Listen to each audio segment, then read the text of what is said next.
Dr. Bunu Alibe and Mr. Ayodele Olojede, the two aggrieved directors of Green Energy International Limited, have turned down the interim agreement proposed by the firm's chairman, Professor Anthony Adegbulugbe, in the dispute over the ownership of the company. The duo, through their lawyer Pascal Luka, told Justice Bolaji Olajuwon of a Federal High Court, Abuja, that instead of entering into an interim agreement with Adegbulugbe, they would prefer a substantive agreement. Alibe and Olojede had filed a motion on notice against the company and Adegbulugbe, former Special Advisor on Energy in the Olusegun Obasanjo administration, as first and second respondents.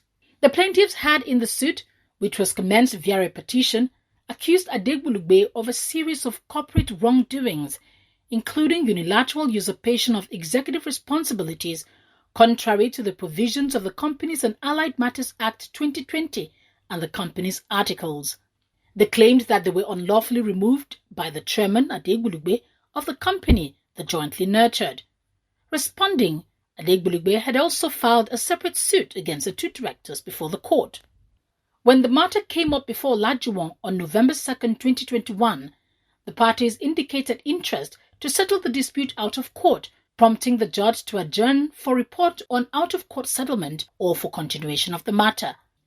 At the resumed hearing of the case, the court heard that both parties agreed to engage an expert valuer who drafted an interim agreement, but the terms were yet to be agreed on. Counsel to the defendant, Adegbulugbe, asked the court to dismiss the case since it was yet to be signed by the petitioners.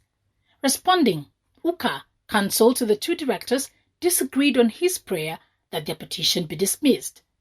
He told the court that they received a letter and a draft interim agreement from Professor Bulahan Elias, who was appointed to draft the terms of agreement.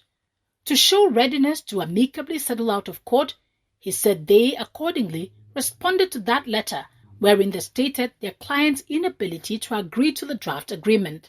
He said his clients, however, prefer a substantive agreement if the parties were willing to come to a consensus. Counsel to the defendant, Bembela Anachebe, said he was unaware the petitioners wrote a letter in reply to the draft agreement.